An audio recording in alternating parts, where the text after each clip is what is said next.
So thank you for joining this session. I'm Jimena González-Ramirez. I'm from the O'Malley School of Business at Manhattan College. And I'm here to present a paper titled The Application of Economics Through Podcasts and TED Talks in both Principles of Microeconomics and Environmental Economics. And this is within a team-based learning setting. So the outline for the talk includes just an introduction about how media is used in economic courses. Then I'm going to also talk about why we're using podcasts. And then I want to talk about team-based learning because not all of you may be familiar with this methodology or teaching strategy.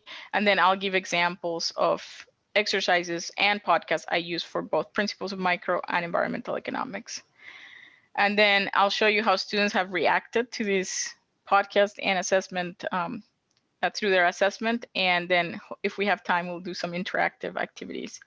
And with the introduction, so economics is not popular. I think all of us who teach economics, we love the subject, but we know that it's not particularly a popular major. Some papers have been written about this. In 2003, 2 papers came out, one by Becker that made the case that we should make economics the sexy social science, and Hoyt also made a call for making economics the fulfilling social science. And this was more meant to be with some sort of hook that shows the applicability of the concepts. But in general, these 2 papers were just trying to say, we need to move from the traditional teaching styles to make economics more appealing. Yet, we fast forward to 2011, and still more than 50% of class time is still allocated to traditional lectures and chalkboard work. So we have made some improvements, but there's still a lot of time that is spent in more traditional teaching styles. And there's also has been a push to increase teaching techniques, including team-based learning and classroom technology that has been documented. And when I say technology, this goes from like PowerPoint, which is very basic, to more advanced things like Kahoots or clickers. So even though there have been all these efforts to make economics more appealing, we still have not a lot of percent, like only around 2.5% of bachelor's degrees were awarded to economics majors between 2017 and 2018. So it has stayed around the same amount, like the same percentage, around 2, and it hasn't improved so much. So again, we get one paper saying we should make economics more relevant, and one way to do that is to use more current events or relatable examples. So with that, Wooten and colleagues are saying there's so many resources out there. We have TV shows, movies, Broadway musicals, music, and podcasts that may showcase some of the concepts we're trying to teach in class. So the literature about on resources and media on economics includes 28 articles about TV shows, and these TV shows basically have some scenes where they showcase an economics concept. And some of the examples include Seinfeld, a classic, Big Bang Theory. There is a whole website, I think it's called Bazingonomics. Shark Tank, Breaking Bad, South Park, and Parks and Rec. So there's variation in the TV shows available, and these are not the only ones. These are just examples. But the way this work is that the instructor uses very short clips from these TV shows, and then from those clips, the instructor may ask a question to showcase an economic concept. There's also papers written about films. And these are 3 examples of films that have been used: Hunger Games, Harry Potter, and Mad Max. But there are only 6 papers about podcasts, and so much more limited literature about that media resource. Resources, I do thinking that my audience is more economics instructors, then I do want to make sure that everybody knows that there are show or movie specific websites. So there's one for Big Bang Theory, one for Seinfeld, and so on. But there's also 2 websites that have general clips from these shows, and one of them is Wooten's Econ Media Library. The other one is Matier's Media Library.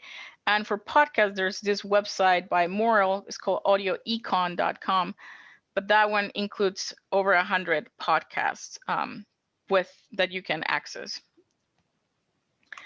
Why podcasts? So different than the video clips, these are the podcasts wouldn't be used in class. The video clips are used in class in combinations with questions that are answered with clickers or through Kahoots. But I think that the goal of having different media, so not only the readings, but the podcast and the videos, is that you're offering the students with different learning opportunities the ability to learn. So if somebody's more auditory learner, that would provide also that opportunity through the podcast. I understand that in economics, we want to prioritize a lot of the class time to build graphs, understand tables, and solve equations, because we know those are areas that students struggle the most with. So it is tough to give up a lot of time, class time, to show videos. I understand that. So that's why I think podcasts are an easy way to transition to media use, because you can assign them prior to class. And the same with TED Talks, because TED Talks are similar to podcasts in the sense that the video is focused on the presenter most of the time. There's not a lot of visual aids within a TED Talk. And the advantage of podcasts really is that you can listen to them while you're walking, driving, exercising. So you imagine a student doing commuting, they can like listen to the podcast. So it's really easy for students to just be able to listen to them. The literature on podcast and TED Talks, there's only one paper that talks about TED Talks and basically just says these are great resources. With podcasts, there's one podcast that is called Econ Talk, and there's one paper about it. But most of them use NPR Planet Money. And one of the papers focuses on principles of macroeconomics, but most of the papers are on principles of micro. And most of them are written by Morrill, who is the one who came up with the Audio Econ website that has over 100 econ themed podcasts for different economics courses and levels. And this author has also looked at how the podcasts were received through an anonymous survey that was given to students, and has even asked students to create their own podcast. All of these resources are available on this website. So the objectives of my talk is to show you how NPR Planet Money podcast primarily, but also some TED Talks, can be employed to engage students and provide real-world applications within a team-based learning setting, which hasn't been done before. We have not combined both of those. And even though a lot has been done on principles of micro, nobody has looked at this within an elective, such as environmental economics. And I'm going to also offer evidence that these media have been well received by students. So visually, what I mean is that we have our podcasts and TED Talks, and that in combination with the team-based learning application exercises, what my case is that it will increase student engagement and the relevance of economics. I know that not all of you know what team-based learning is, because it's a unique teaching methodology. It's a student-centered teaching strategy that basically uses the power of peer learning through permanent teams. And the structure of a team-based learning class is very unique. You have individual preparation outside of class. You may wonder, wait, how am I going to make sure that my students are preparing, whether it's like doing the reading or listening to the podcast? The way this is incentivized is because there's always an individual and team multiple choice test at the beginning, or quiz. And then based on the results of that quiz, there's a short lecture, but it's followed primarily by complex and relevant application exercises that are done in teams. And of course, there's going to be peer evaluations, because we don't want to have free writing. Here is a graph of how team-based learning typically works. So let me use the laser point. The preparation is done before class. There's the readiness assurance part, which has an individual test that is graded. The same test is taken as a team, and this is an important part because the teammates are able to exchange information and defend their choices, and is a very nice part of the methodology. But I'm not going to spend too much time on this, because this is not a talk about team-based learning, but about the application exercises. If students disagree with some of these test answers, they may submit a written appeal. Then there's a short lecture done by the instructor. That's only 20 to 30% of the class time, but most of it is on application of course concepts. So that's where I'm going to tie the podcast here and the TED Talks. And the goal is that we use the class time to develop students' application and critical learning skills. All right. So within the TBL application exercises, we always follow a 4S4 framework. And what it means is that we're going to have a significant problem. And in economics, we think about what do? We typically diagnose problems. We analyze and try to predict what's going to happen in a market. We also are very policy driven, particularly in environmental economics. We want to provide our policy recommendations.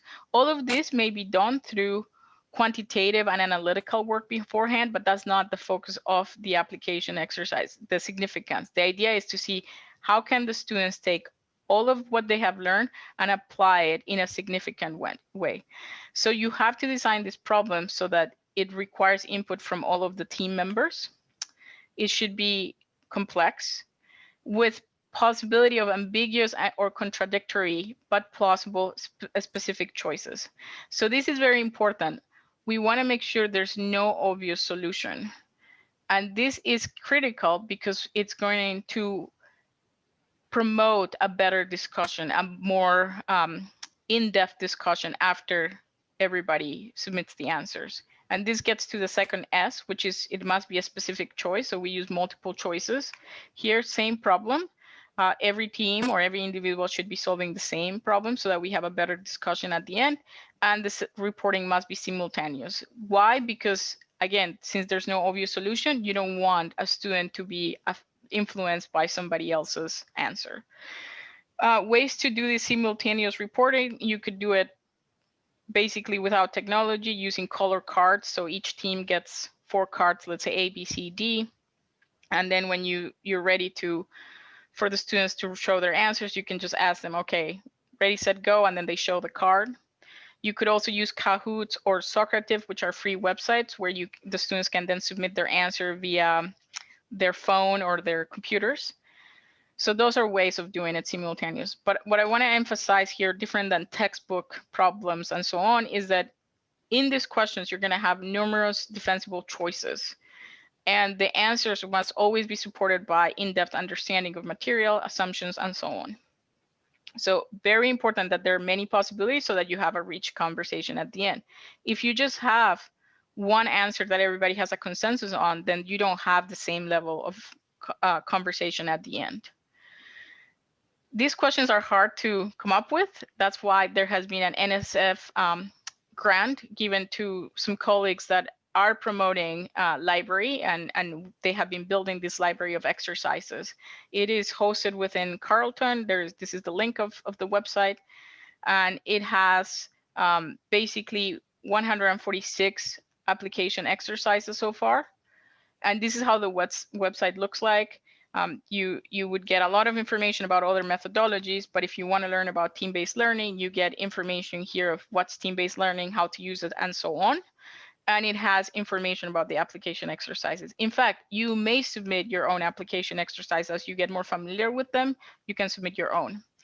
In terms of how many of them are connected to podcasts, only 12 out of the 146, and the topics include micro, macro, and additional topics. So for instance, environmental economics. So it's a great resource that I think economic instructors would be interested. It's funded by an NSF grant, and these are the project leaders, Phil, Mark, and Scott, that have been great at building this community of team-based learning practitioners, I guess. So let me now move to the podcast, TED Talks, and application exercises. So the way this would work in a classroom is you would assign the podcast or the TED Talk before. During the class, you do one of these application exercises, which I'll give you examples of in a bit. They can be completed individually or in teams.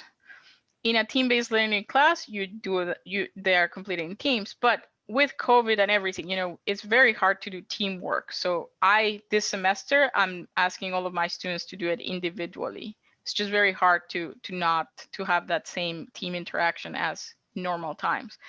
Again, they can submit their answers via an electronic device. I use Socrative, that's my preferred website, but I know Kahoots is another option. I also teach an online asynchronous MBA class, and these questions are also possible. You could use the discussion forums, and you can basically choose the settings such that the student cannot see a post of other students until the student posts himself or herself. So student has to post first to then see what others are answering. What I do in my MBA course is that I ask students to record a video with their answers. I do that for a couple of reasons. I think it provides more sense of community in these online courses where you may not have interactions with people, especially if they're asynchronous. And secondly, students are going to have to get used to having interviews done through videos because of the pandemic and just the direction of the job market. So it's good for practice. So those are just recommendations I have. And as I am emphasizing this, that these activities are designed so that there's no consensus, no single choice, so that we get a very rich discussion at the end. All right, so I'm going to now show you examples of each for both micro and macro. So for micro, one of the topics we teach is comparative advantage and trade. There's this podcast about Argentina. It was aired in 2017. And it basically is telling the story of Argentine policies that were very protectionist. So the president of Argentina wanted to bring manufacturing back. And you may imagine how many connections are to what was happening in the US within this past 4 years. And one of the policies that the president imposed in Argentina is that all of the electronics had to be manufactured within Argentina. So cell phone companies, most of them left except BlackBerry, and they built a BlackBerry in Argentina. They built a manufacturing plant that would produce the BlackBerries. But by the time these were produced, they were outdated. The people were smuggling iPhones when they would travel to the US or other countries, and it just didn't work at all. It totally backfired. So one of the questions I pose my students is, what is the best economic explanation that explains the failure of Argentine policies covered in the podcast episode? And all of them are explanations, but the idea is that they choose the best. So was it the choice of the BlackBerry? I mean, not many people use BlackBerries anymore. I don't even know if the students know what a BlackBerry is, but that may be one. The choice of location, it was done in like a very remote part of Argentina, Tierra del Fuego, or is it that they specialize in manufacturing goods that they're not good at?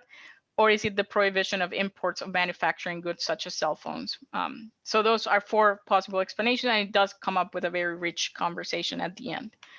The second example is there is a podcast about the labor market for economists with PhDs. So this is I wish there was one for another labor market, but it happens to be the one for us economists.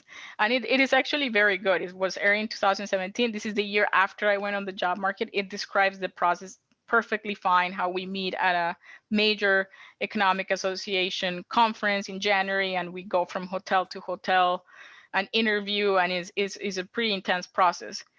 But I use this, and then I ask students, which assumption of competitive markets is least likely to hold in a labor market?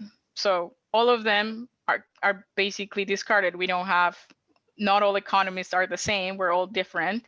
We don't have perfect information. That's part of what we're doing when we go to the interviews, is get information on the school where we're going, or the industry, the company.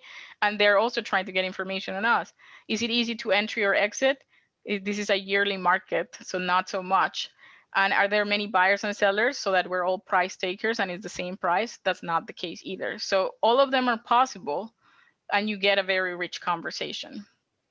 All right, my third example is very relevant to the coronavirus. And that's the great part of podcasts, is that we can really get just current events in the classroom. So this was aired March of this year, when we were starting to hear a lot about the coronavirus, and it talks about oil prices going down and fracking and the virus. So my question to the students is, what is the main reason why oil prices are dropping so dramatically? This is done towards the end of a course. So they have to understand demand. Yeah, there is a decrease in demand because there's less economic activity. People are not driving. to work. They're working from home. They're not going to restaurants. So that has an influence. Is it because OPEC is not able to act like a monopoly and there's disagreements among the countries? That's also part of it. Or is it because we have just more fracking happening? All of them are possible. So this will provide also very rich conversation, and it's done at the end of a microeconomics course where all students have learned about demand, supply, and imperfect competition with oligopolies.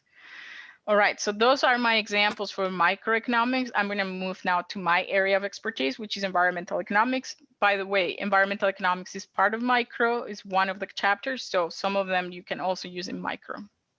But the first one I like to use is about policies. There is this short clip, audio clip from NPR about plastic straws, and some of them move or the push to like just get rid of them because of their pollution. They're not easily recyclable because they're so tiny. So I asked the students after they learn about the different policies that environmental economists have available to them, is like, what is the best way to decrease single-use plastic straws? And the options I give them is it a ban? Just say don't have them. Is it to ask, make sure that restaurants are asking customers explicitly if they want, instead of just giving them automatically? This is more of a behavioral intervention of changing the default. Is it the promotion of other straws like silicone, wood, so on, by subsidizing them? Is it to charge them, like to have a cost associated with them? Or is it to use moral suasion campaign to educate the consequences of using single-use plastic straws? Their students always have different answers. I'm going to show you the answers for the MBA class that I just taught. You can see that, you know, I just did this like 2 weeks ago, but many, some chose the ban. Not a lot. This wasn't as popular. The charge was very popular, and the subsidies were also up there. No consensus, and the reasons are very valid. Some even do research and say, hey, you know, we can look at plastic bags and the bans that have been imposed in different cities and make the connection to that. So very rich conversations. By the way, if anybody has a question, feel free to ask at any point. My second example for environmental economics is about carbon tax. There is this video is a TED Talk by Ted Halstead, and in this video, he makes the case that a carbon tax that would be revenue neutral with dividends given back to society, to the population, would win both sides of the political spectrum. This is very good for schools that have a very diversity in political views, and students really they always come back to me and say, oh, I remember the TED Talk, because it makes the case that everybody would be in favor of this. And then there's also a Planet Money podcast about basically carbon tax, but it's basically focused more, one-page plan to fix global warming, interviews a bunch of economists, and all of them say carbon tax is a good idea. So then what I asked them is, what is the most important outcome, whether it's positive or negative, to be considered when voting for or against a carbon tax? And all of these are consequences of the carbon tax. We're going to see higher gas prices. We're going to see higher product prices because there's going to be higher transportation and production costs, lower business profits, less pollution, less traffic congestion. I'll tell you that most students choose less pollution, and they argue that's the purpose of the carbon tax, is to decrease pollution. But others are concerned about business. So this also comes up. So you get both. And again, very rich conversation. There's so much with carbon tax that I'm going to continue. So there's another podcast, it's called the Pigou Club. Pigou is the economist that came up with the idea of Pigouvian taxes, which basically is a carbon tax. Or that's where carbon tax come from, is from the Pigouvian taxes. This was aired in 2019, and now I'm asking students, especially if they're in a city. My school is in New York City, so this is a great question to be asked for them. And I asked them, what's the best policy to decrease greenhouse gas emissions from vehicles in cities? We have talked about carbon taxes by this point. They know about a toll system, and we talk about subsidized items that have positive externalities. Before I also give them information about license plate bans, these are bans that are used in different cities throughout the world, where based on the last digit of your license plate, the license plate of your car, you may be restricted to drive during peak times, during certain days.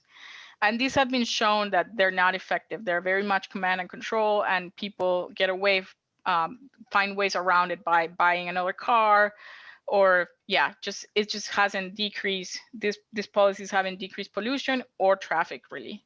So students are mostly choosing C, D, or A when I ask this sort of question. But again, they have to defend why would be the carbon tax better than the toll system or subsidized public transportation. And they often bring their experiences. If they are, let's say, from California, they may say, oh, in San Francisco, this is what's happening.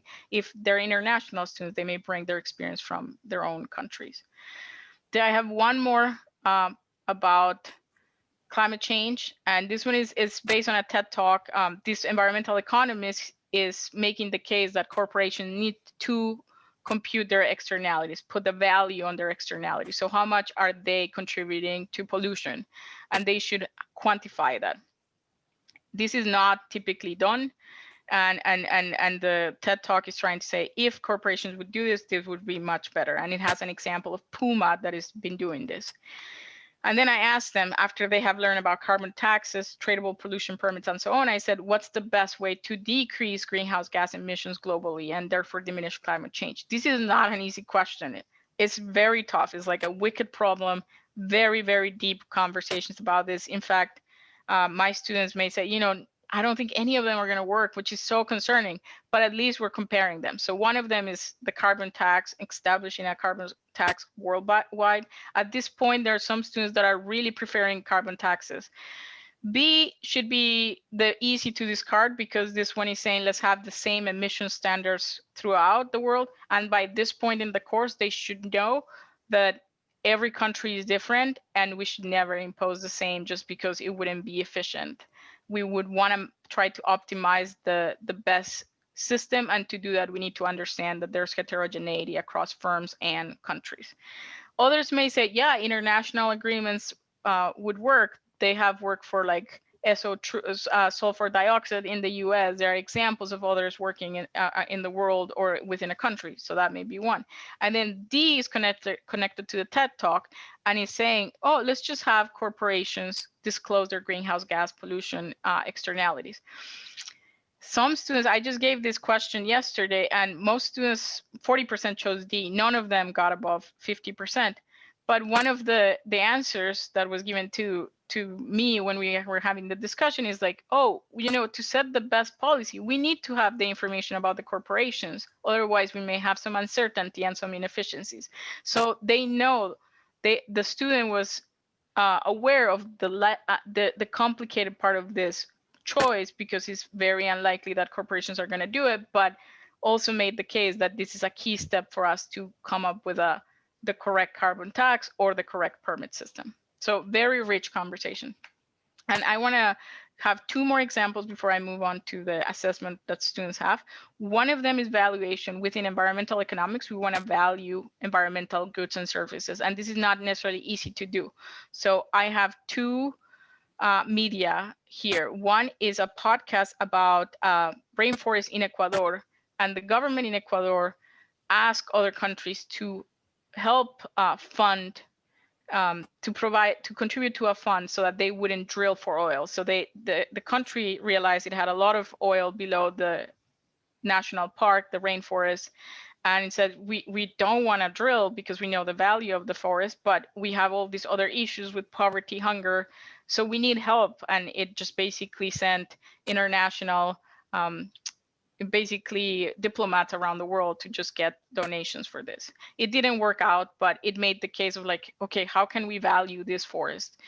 And then the other one is based on a TED talk about the country of Bhutan, which is carbon neutral, and it has all these amazing strategies. It's a very positive. So far, I have given in environmental economics, there's always the news we cover or the current events are typically negative because we're not going in the right direction necessarily within the environmental policies. But this is one example of a very positive TED talk.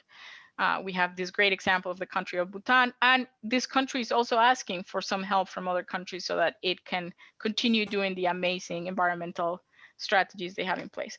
So my questions to the students is, what is the best way to estimate the value of the Yasuni National Park? And option A is basically how the country of Ecuador was trying, which is with the potential earnings from drilling, and the other three are connected to environmental economics and our specific methods that we use. So to answer these, the students have to have a very good understanding of the different methods, and also have to be able to argue against or in favor the option that was chosen by Ecuador. There's here a trade-off between practicality and the complexity of the other methods. And then I asked students should countries compensate Ecuador for protecting the rainforest? I'm gonna show you the answers. Here are again, no consensus. A lot chose contingent valuation, the others, but many said, let's be practical and choose potential oil earnings. And most of them did say that countries should compensate Ecuador, but many said there's still a sizable amount that said no. Okay, and my last example is about, again, connected to the pandemic. This was aired in April of 2020 and is the trade-off between lockdowns and the economy. So very much connected what is happening today, actually. And this one is talking about how can we make that like comparison, the benefits versus the costs. And it brings a very important concept, which is the value of a statistical life, which is one number that has been used for any cost benefit analysis by the EPA, but it doesn't vary by age. And the podcast talks a little bit about why it should vary versus not. There's like some ethical concerns. So I asked the students, should it vary or not? And most of them said no. So again, we will have like more in-depth conversations about this, and also the topic of whether we should keep the economy open versus doing the lockdowns and preserving, maybe making sure we save the lives that could be gone because of the coronavirus. Okay, because of time, I'm going to move now to how students have assessed this podcast and these activities. So within Manhattan College, at the course evaluations at the end of the semester, the official ones, I'm able to add my own questions. So I've been adding my own questions connected to the podcast. And basically within those evaluations, I've asked students their agreement with the following statement. The NPR Planet Money podcast, episodes, videos, or news articles were interesting and connected course material to real world situations. The blue graphs are always going to be for micro, and the yellow graphs are going to be for environmental econ, but you can see that you see a lot of agreement. You still have some that say neither, and this is with 318 students. This is 11 sections with 95% response rate. And then environmental econ, you see very similar, most agreement than in the other one. There's obviously lower N, simply because I don't teach it every semester. I teach it every year, once, only one semester, and I only is an elective, so one section per semester. Okay, the other question I ask is, the teacher demonstrated the importance and significance of the subject. Lots of agreement, very similar across both. They do think that I'm showing, and part of it, even though I'm not saying specifically with the podcast, that's part of it, is one of the components of the course. I also ask if the teacher related course material to real life situation, and you can see lots of agreement again between both micro and environmental econ. There are also comments within this course evaluation. So one of the questions that is asked is, what are the major strengths and weaknesses of the teacher? And podcasts have been brought up. So one student wrote, listening to podcasts about current events, which included economic activity and following with a discussion, made the class more interesting. And allowing for discussion makes the course much more applicable than solely relying on the textbook. Another one said her podcast related every subject we were learning in a fun, creative way, which I feel we benefited from. This one is, I find it really made me smile. This one says, she really takes a creative approach to what could be a very dull subject, but she is really passionate about what she teaches, and the use of podcast relates what we're learning to the real world. So I think that one is exactly kind of connected to the beginning of the presentation of economics is not necessarily like the most appealing course, but we can try to make it better. And then there's also one question that asks, what aspects of this course were more beneficial to you? And 9 students mentioned podcasts in these answers, and 1 said the real world examples of topics we discussed specifically through the podcast. And then 1 student, even when asked, what do you suggest to improve the course, said more TED Talks and podcasts. So it really seems like there's a positive reaction from the students.